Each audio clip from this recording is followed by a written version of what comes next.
Hey everybody, I'm Ryan, and with Magic Foundations pre-release coming up really soon, and Magic Foundations as a whole releasing soon, I wanted to go over the draft and sealed archetypes in Magic Foundations, the limited archetypes. So this is primarily a 2-color deck set, which means each pairing of 2 colors is meant to be a specific archetype, rather than pairings of 3 colors or whatever. Each of these archetypes is paired with a signpost uncommon that we are going to compare it to and kind of analyze during this video. So starting with blue-white is flying. Get a bunch of flying creatures and just attack from the sky that, is effectively unblockable. The signpost uncommon in the blue-white deck is Empyrean Eagle, which is a 3-mana 2/3 bird spirit with flying, and other creatures you control with flying get +1/+1. I think this is a great signpost uncommon because it super rewards you for being deep into this archetype. The blue-black archetype is the graveyard synergy archetype, where you draw a bunch of cards, you remove a bunch of things, and then fill your graveyard to eventually do things,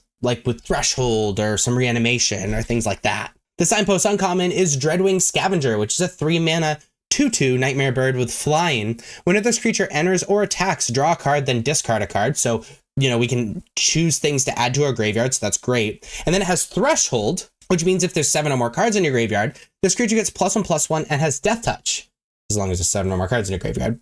So another great card. You get to draw into those removal spells and draw spells, choose things to put into your graveyard to then capitalize on, and then are rewarded for having a large graveyard. The red-black archetype is Raid, where you are attacking relentlessly and then are rewarded for that by triggering your creature's raid abilities, which are abilities that trigger after combat if creatures attack this turn, so you're being rewarded for being aggressive. The signpost uncommon is Perforating Artist, which is a 3-mana 3/2 devil with Death Touch with raid. At the beginning of your end step, if you attacked this turn, each opponent loses 3 life unless that player sacrifices a non-land permanent of their choice or discards a card.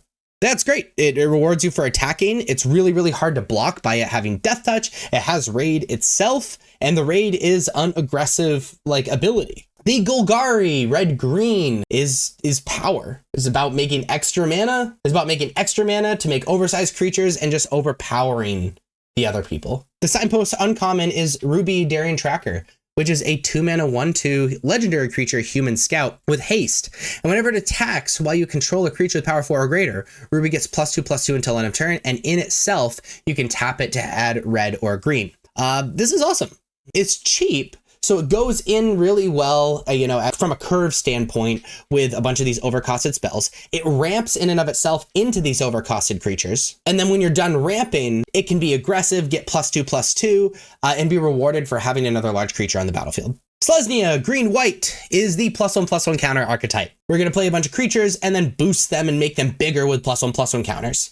The signpost uncommon is Good Fortune Unicorn, which is a 3-mana 2/2 unicorn. Whenever another creature you control enters, put a +1/+1 counter on that creature. Kind of does what it says on the tin. I have no analysis. The black-white archetype is the life gain archetype, where you make your creature stronger and be gaining a bunch of life and be rewarded for gaining that life. The signpost uncommon is Fiendish Panda, which is a 4-mana 3/2 bear demon. Whenever you gain life, put a +1/+1 counter on this creature. And when this creature dies, return another target non-bear creature card with mana value less than or equal to this creature's power from your graveyard to the battlefield. I think it's kind of interesting. It uses the graveyard thing a little bit more than normal life gain deck signpost uncommons will do. However, it's getting +1/+1 counters and you're being rewarded for having spells that gain life. And so this is more of a payoff than an enabler, like the Gruul deck signpost card. And you gain enough life and you can start bringing stuff back. I think it makes sense. The Izzet deck. So the red-blue deck is the spells deck, which is rewarded for playing a ton of instant sorceries, and the signpost uncommon is Balmor Battlemage Captain, which is a 2-mana 1/3 with flying.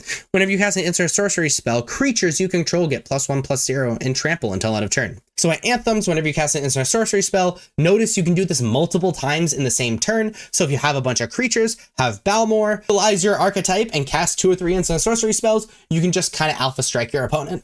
The Golgari black-green archetype is the Morbid archetype. Morbid is this ability that does extra stuff if something has died that turn, which means killing your opponent's creatures or you sacrificing your own creatures. It makes your cards more powerful.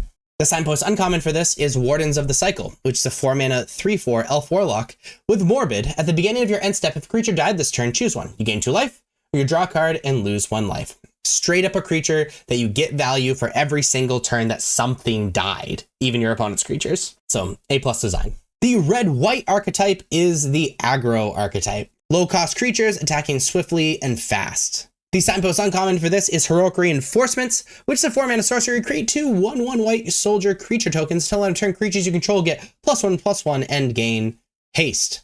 So really good alongside other cards. Super rewarded for going very, very wide with a bunch of small creatures because it pumps everything, not just the 2 1/1s that enter. And that really shows off the archetype.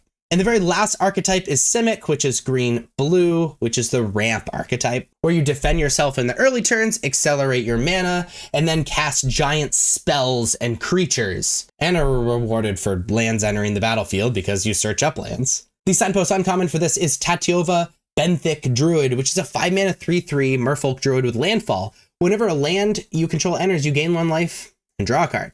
Makes sense to me. The gain life is protecting you.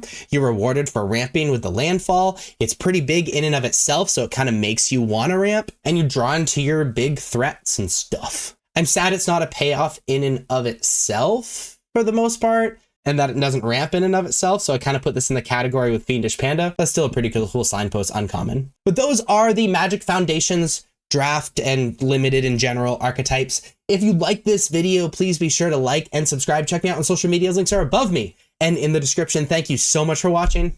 I'll see you next time. Bye-bye.